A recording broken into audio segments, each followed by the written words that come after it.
Igbo ọ na-ekene m unu onye anyị nọ n'obi ekita bụ ezigbo ọkwụ aka anyị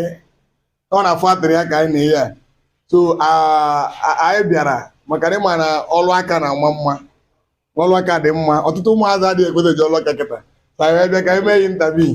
so ka ọ kọwara anyị onye ọ bụ nwanne ahụ biko gwa ụwa niile onye bụ. Na mbụ afọ m bụ Bosco. Anyị nwa bụkwanụ dizaina. Anyị nwa na-edizaina akwa na-ele n'ime anya. Ị na-efe na onye maka nyile ahụ. Anyị kene Chukwu. Onye mere ya ọ dị possible. So ọ ya nyile ahụ ka anyị na-akwa. Ị na-anya n'aka ịya afụkwana ya. Taa ịya afụ ya ọ nịka ka anyị na-akwa. Lekwe nke a o nwere different designs anyị na-edizain. A na-ebubatakwa ya n'ime afịa. So ọ ya ka anyị na-alụ. Nna m ukwu afọ m ọrụ aka ọchịkọ nke a dịgoro ka mmachi ahụ ya na-abụ ozugbo nke a chọbagoro ya ọ dịgoro ka nche ahụ edebe so nna ahụ nwanne m ikwugoro nri ka o si dị so mba ụwa na-ekwenye ya ọ ya nwa bụ Bosco International so unu ga na-atụnyere ya na ọ na-akọwakwara anyị were ọnụ ụkọ apụtara anyị. Na mbụ anyị nọ ya n'idigwere ndị ọrụ onye nwe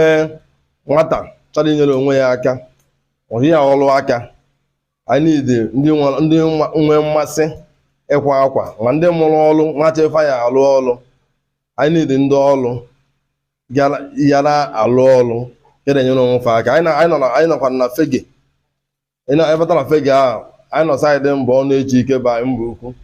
ebe a ka anyị nọ maazị mbọ ọnụ anyị nọ mbọ ọnụ eji ike bụ anyị mba ukwu nọmba 1 mba ukwu ebe a ka anyị nọ alụ ọrụ anyị ịbatakwa efu inyere onwe gị aka ịchọkwana akara anyị akpọ akara anyị ịchọ inweta anyị mgba fon nọmba m 08063832151 mgbachi ya ọzọ 08063832151 ịchọkwa ọrụ ka anyị lụọ ọrụ gị ọrụ kwara gị ka nke ị na-ele ele anyị enyekwa gị price dị mma anyị na-akwakwa na standard ya bụ onye yiri onye ya fiti ihe na-anyị fụna ya ka m yiri ahụ onye ihe m na-akwa ka m na-eyi onye anyị na-anya efu ka ọ dị ọ bụla ọ dịla mma ma ọrụ ndị chọ ka alụkwara ya ọrụ irute na anyị akwala gị ịchọkwa ndị ga ego anyị eresikwana gị price anyị na-eresi ndị na-ele ele anyị na-akwa na-ebubata ime afịa anyị na-ejigboro ndị ọrụ ọ dị anyị very important biko ya dịkwana onye ọbụla mma. Anyị kene ego ọhaneze na-ekwu ya ihe anyị na-ekwu bụ ka ọ dị mma tụnyere nwanne gị onye Igbo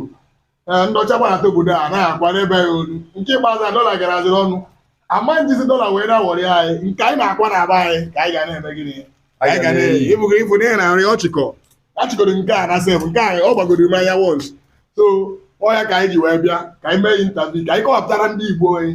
na ọrụ aka mara mma ụmụazị a na-agwụgharị na-enwebeghị ihe a na-alụkọta jee bịa nso ọchọ wọkas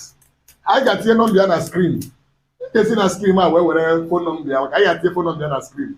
ịkpọọ ya ọ bụrụ na na main market na nwere ebe ọ bụla ị nọ ịchọ ka a kwara gị akwa ị na-erere na shop ịkpọọ nọmba anyị ga-afụ na skrin bụrụ na ọrụ ị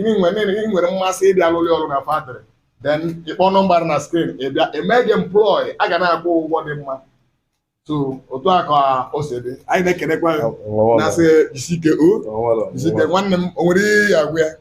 ọlụ ekwesịghị ya ekwe na aka na-akwa akwa John Bosco International maazị mbọ ọnụ